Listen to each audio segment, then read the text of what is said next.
Le Seigneur est en train de nous faire énormément du bien ce matin, après la prière, après avoir chanté, mais nous devons parler de quelque chose que beaucoup de gens ignorent.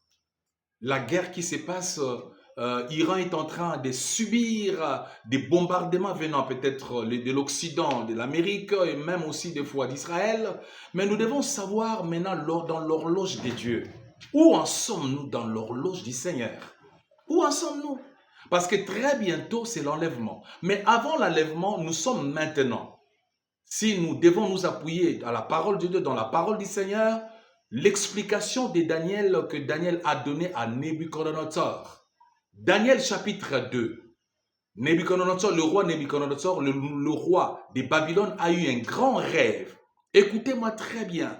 Et dans ses rêves, il a vu une grande statue. Et puis, après avoir appelé des magiciens, des astrologues, et tous ces derniers n'ont pas pu expliquer très bien, de manière exacte et de manière spirituelle, le rêve. Alors, on fait appel à Daniel. Daniel donna l'explication pour dire ceci. Ô roi, tu as vu une grande statue. Et selon l'explication de Daniel, dans la statue de Daniel que Daniel a vue, a donné l'explication plus tôt, donc la tête de cette statue, c'était l'Empire Babylone. C'était pendant l'époque de l'Empire Babylone. L'Empire Babylone est déjà passé. Et deuxième royaume, c'est le royaume des Médo-Perses, c'est-à-dire les épaules et le bras.